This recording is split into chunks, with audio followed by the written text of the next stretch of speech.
Hey y'all, my name is Kayla Caroline. Welcome.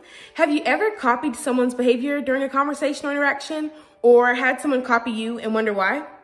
Maybe it was on a date or a job interview, maybe just at a work meeting with your boss. Maybe she sat up in her chair and then you did the same thing. You probably didn't know it, but you were using a communication strategy from the Communication Accommodation Theory called Convergence. Today, I'm going to talk all about the strategies from the Communication Accommodation Theory. Now, I know what you might be thinking. A theory? You might even be thinking this is going to be some boring lecture, but the way this theory is set up, you'll actually be able to examine your own interactions and apply this information. Stay with me, it'll be fun. Y'all, there are so many theories in the communication discipline. I'm here to detail one of my absolute favorites. It's applicable in all communicative settings, and the practicality of it made me want to share it here. Before we get into that, I do want to give a preface. Theories at the very basic level arrange and synthesize knowledge. According to Littlejohn and Foss, authors of Theories of Human Communication, communication theory can refer to a single theory or be used to designate the collective wisdom found in the entire body of theories related to communication. Theories are abstractions, so this aspect reveals the basic inadequacy of any one theory. Theories are at the same time constructions. This means they were created by people. They don't capture reality, if you will. It's scholars' conceptualizations about that reality. A theory offers a way to capture the truth of a phenomenon. Theories are also tied to action. They control how we approach our worlds.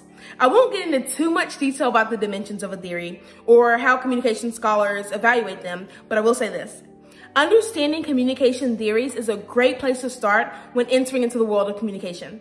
If y'all like this type of content, give this video a thumbs up and I'll create one all about the nature of communication. But right now, I'm going to tell y'all about the Communication Accommodation Theory, also known as CAT.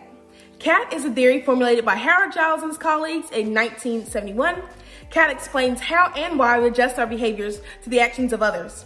Fun fact, CAT was originally called the Speech Accommodation Theory. Let me start by defining accommodation. It's the constant moving towards or away from others by changing our communicative behavior. With CAT, there are 5 strategies that can be used.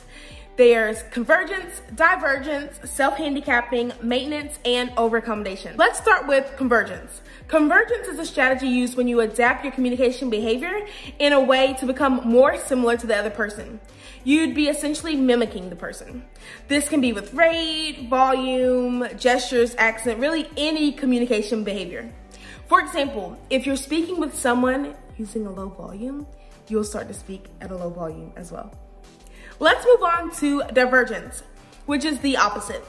Divergence is a strategy used to accentuate the differences between you and the other person. For example, if you're speaking with someone who tends to use slower rate of speech, you'll start to speak at a faster rate intentionally. The next one is a strategy used by the elderly called self-handicapping. It's a face-saving strategy that invokes age as a reason for not performing well. So for example, if your grandpa is using his age as a reason for not being able to read very well, self-handicapping could be the strategy used. The next strategy is similar to divergence. It's called maintenance. And it's used to maintain your original communication style, regardless of the communication style of the other person. So for example, if you normally use hand gestures when you speak and you're interacting with someone who doesn't use hand gestures, you'll continue to use your hand gestures. The next strategy is called over-accommodation and is used for demeaning or patronizing talk.